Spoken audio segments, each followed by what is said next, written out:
Paulo Penteado Teixeira Júnior, promotor de Justiça e primeiro secretário da Associação Paulista do Ministério Público.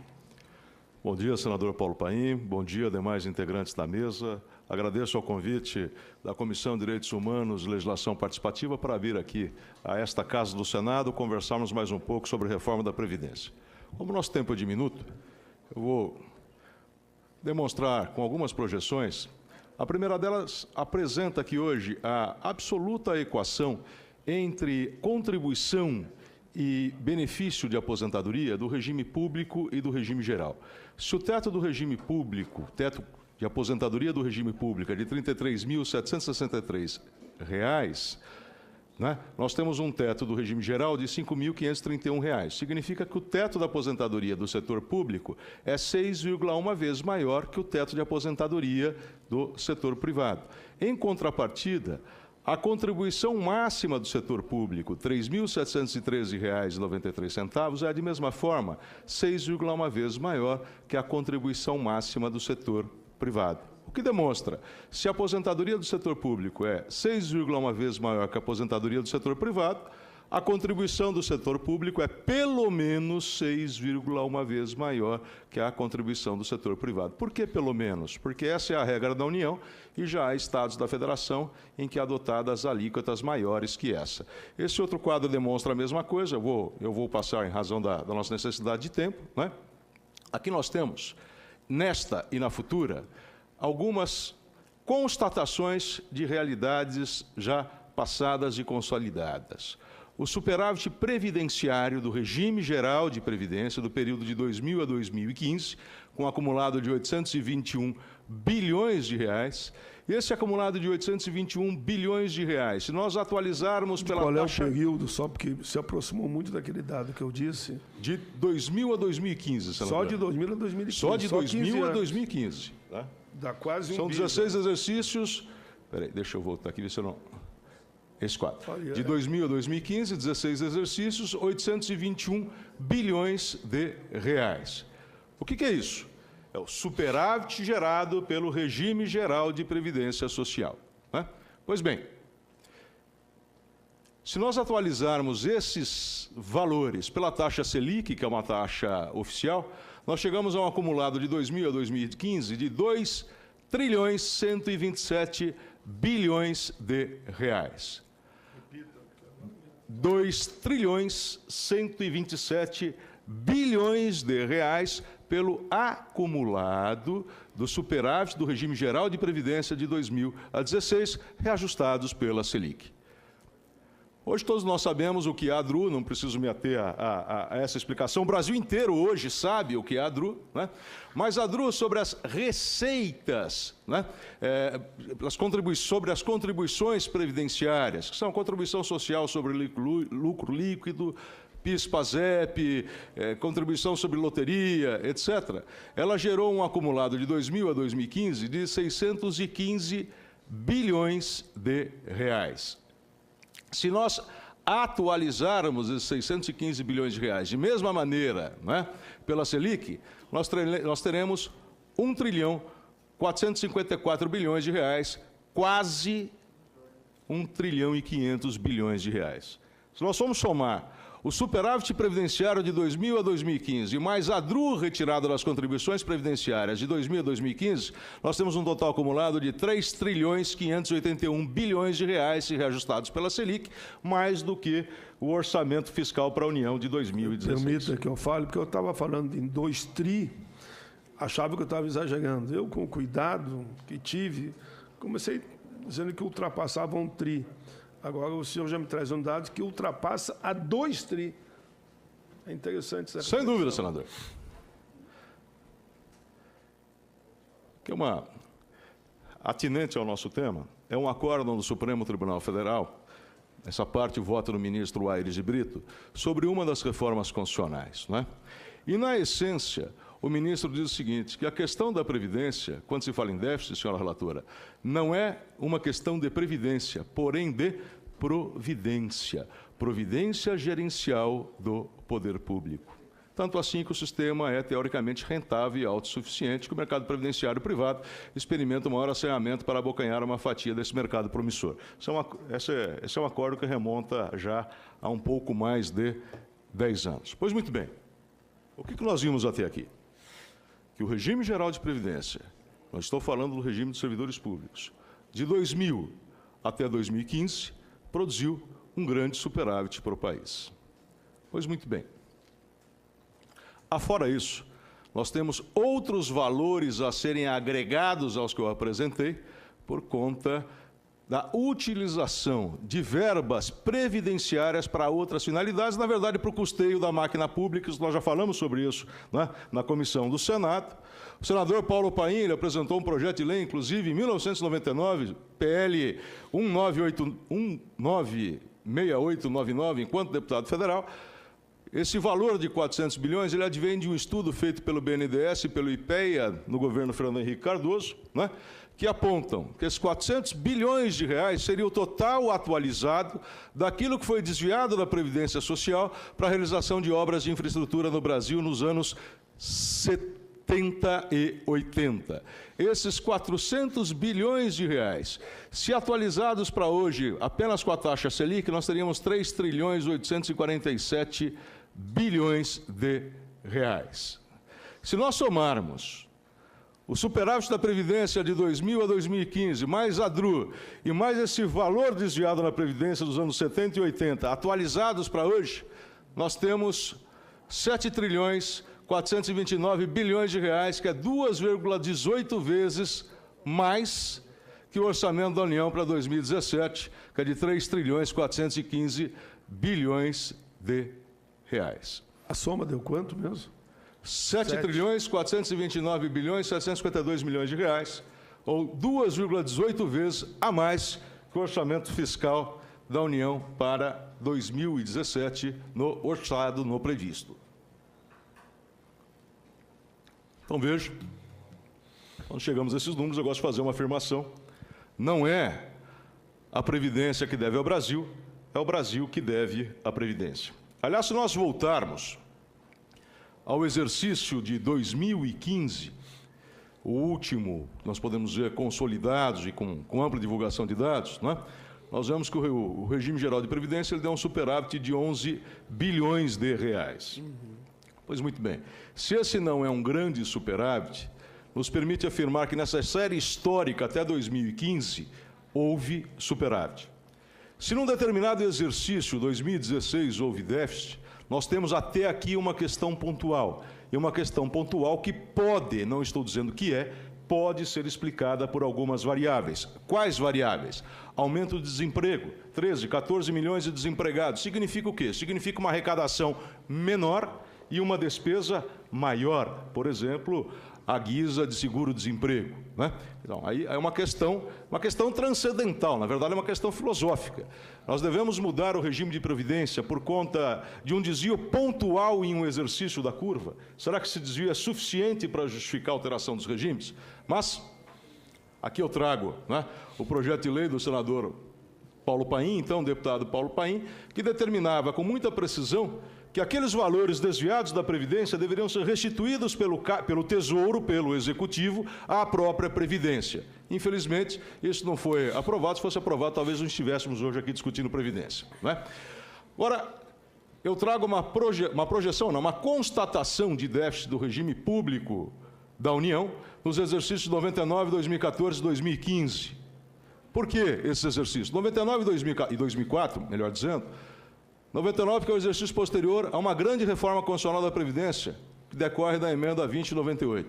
E 2004, de mesma forma, posteriormente, a reforma operada pela emenda constitucional 4103/2015, o último exercício. Pois bem, o que nós vemos aqui é a queda do déficit da Previdência, né, do setor público nesses exercícios. De mesma forma, se nós pegarmos, né, a projeção feita pelo governo federal de déficit para 2016, que era de 68 bilhões de reais. Essa projeção parte de uma premissa. Qual premissa? Todo funcionário público federal com tempo de se aposentaria no início de 2016. Esse é o passivo, é o estoque, não é efetivamente o gasto havido com a Previdência. Mas, mesmo assim, né, a previsão de déficit inicial era de 68 bilhões de reais. Nós vemos que o déficit real foi de 39 bilhões de reais. Isso equivalia a 1,10% do PIB de 2016. Mas o próprio governo federal, quando ele apresenta a Lei de Diretrizes Orçamentárias, né, ele projeta esse déficit e projeta também o PIB. Quando nós confrontamos essas duas colunas, projeção de déficit e projeção de PIB, nós vemos que o déficit do regime público da União está decrescendo ao longo do tempo. Isso começa com 1,10, termina em 2060 com 0,43. Isso de acordo com as previsões da LDO de 2016, do projeto de 2016, apresentado em 2016, que seria a LDO de 2017. Né? Se nós pegarmos o projeto apresentado em 2017, que vai ser a LDO de 2018, nós vemos que a projeção de déficit diminuiu mais ainda, chegando a 2060 em 0,25% do PIB. E aqui nós vemos um problema conceitual na avaliação feita pelo governo federal, num documento chamado Relatório de Execução Orçamentária de dezembro de 2016, que é aquele com o exercício consolidado. Ele faz uma análise de déficit do regime geral e faz uma análise de déficit do regime público. Análise de déficit essa projetada ao longo do tempo. Aponta qual seria o percentual de déficit do PIB, mas não traz qual seria o PIB nominal projetado para aqueles exercícios subsequentes. Né? Mas aí, com uma regra de 3, é fácil descobrir qual seria aquele PIB. Pois muito bem, quando nós fazemos essa regra de 3 para ver qual é o PIB efetivamente projetado pelo governo federal quando analisa os regimes, nós vemos que, para 2060, quando ele faz a análise do RPPS, o regime próprio da União, ele projeta um PIB de 33 trilhões de reais. Mas quando ele faz a análise do regime geral de previdência, ele projeta para 2060 um PIB de 92 trilhões de reais. Conceitualmente, isto é impossível. O mesmo governo projeta dois PIBs diferentes para o mesmo exercício, quando analisa dois regimes diferentes. Podem existir dois regimes diferentes, mas não pode existir dois PIBs diferentes. PIB é só um. Ainda que projetado, ainda que haja um erro possível na projeção de um PIB para 40, 50, 60 anos, né? Mas essa projeção de erro não pode levar a dois PIBs completamente diversos. O que significa que se usou um método para analisar o regime geral, outro método para analisar o regime próprio, e se há um erro desse, significa, será que os dois estão certos? Ou será que os dois estão errados? Significa não. Essa é a indagação que daí decorre. Pois muito bem.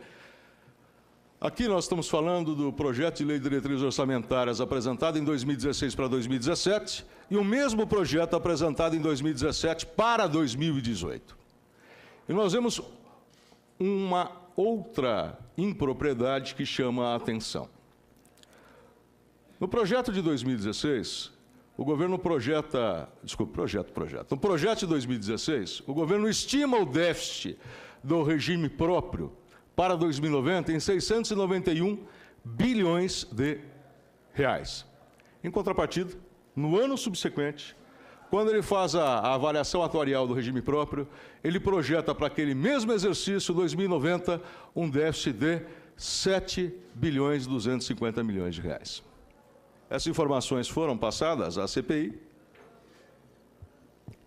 e algo precisa ser explicado para justificar que somente em um exercício o déficit seja aproximadamente 1% daquilo que fora projetado no exercício anterior. Eu faço uma análise do déficit do regime próprio dos estados, segundo dados do IPEA, né? Então projeta lá na coluna da esquerda o déficit ano a ano, depois o PIB nacional e a demonstração do quê? De queda do déficit do regime próprio dos estados.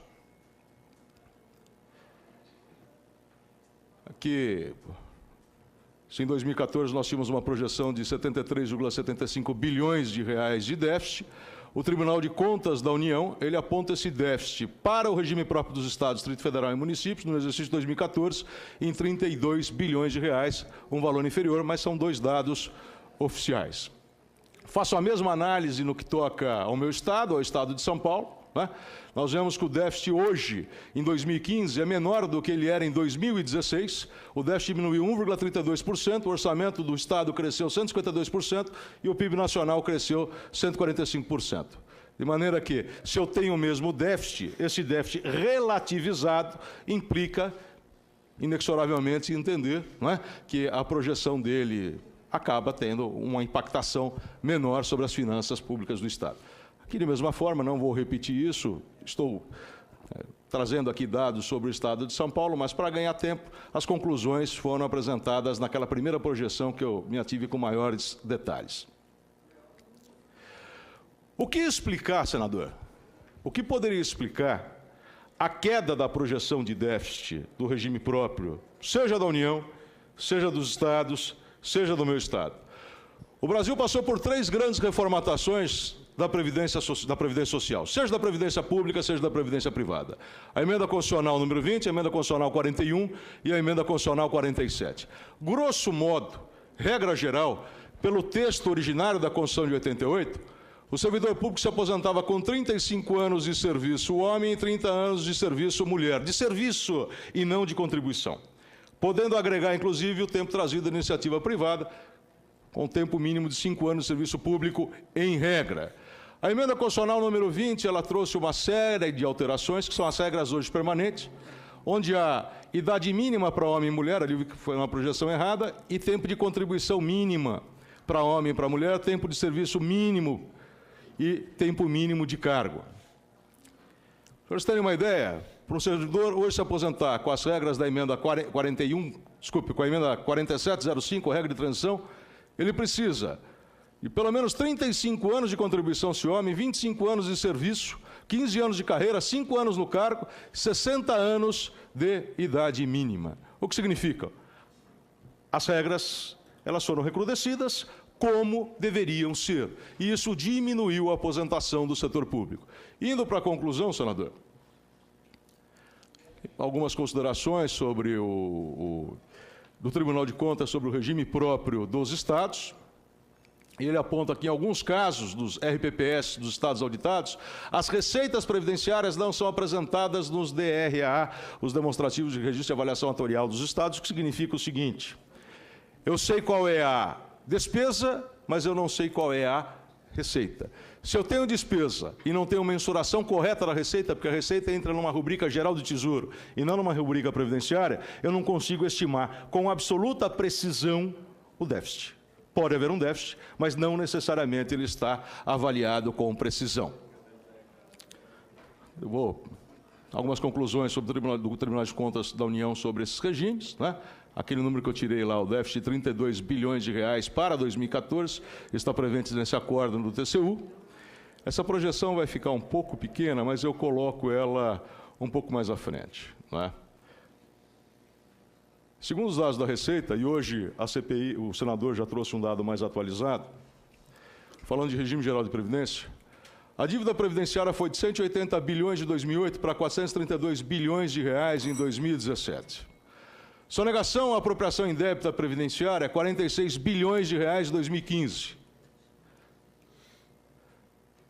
Se nós, vou passar um pouquinho rápido para esses dados, eu não vou ter tempo de falar. Vou primeiro para o RGPS. Se nós pegarmos aqueles valores, né, de DRU, de o que foi desviado, desculpe, me perdi aqui, da Previdência. A DRU, nesse exercício de 2015, se não me engano, foram cerca de 60 ou 70 bilhões de reais. Não é? Nós vamos ver que grande parte do déficit previdenciário se explica por sonegação de contribuição previdenciária e apropriação indébita da contribuição previdenciária, por incentivos fiscais, que não terminam, do contrário, aumentam, e pela transferência de dinheiro que deveria ser do regime geral para a DRU. Conclusão: nós temos um regime teoricamente sustentável, mas essas formas de tirar dinheiro do sistema acabam levando a esse déficit, né? Pois muito bem, concluindo, senador, agora eu consegui achar concretamente, desonerações previdenciárias, em 2016, 150 bilhões de reais. Sonegação previdenciária, 46 bilhões de reais. Hidru, 63 bilhões de reais. Somados, nós temos 262,8 bilhões de reais retirados do sistema ano a ano. Com toda essa forma de se tirar dinheiro do sistema, evidentemente ele vai ser deficitário, né? E o que nós precisamos fazer para resolver isso, pelo menos no regime geral? Reduzir ou suprimir as desonerações previdenciárias, extinguir a DRU sobre as receitas da Seguridade Social, um recrudescimento da punição à sonegação fiscal, sonegação previdenciária ou apropriação indébita das receitas previdenciárias que são descontadas do empregador, mas não são repassadas à Previdência Social, e eficácia na execução fiscal. Tomadas essas providências, o regime de previdência vai ser equacionalizado. Agradeço a atenção, senador Paulo Paim. Muito bem, doutor Paulo Penteado Teixeira Júnior, que é promotor de justiça, primeiro secretário da Associação Paulista do Ministério Público e que, de forma voluntária, tem nos ajudado na CPI, e essas suas considerações finais, com certeza, estarão lá no trabalho da CPI como uma das formas de resolver a questão, pelo menos no regime geral. Meus cumprimentos a Vossa Excelência, desde pronto agradeço aí. Vossa Excelência tem vindo de São Paulo quase toda semana só para contribuir aqui, para que a CPI vá acertando o caminho que todos nós queremos, da verdade e da justiça, e garantir que o trabalhador não seja, e o aposentado, mais uma vez lesado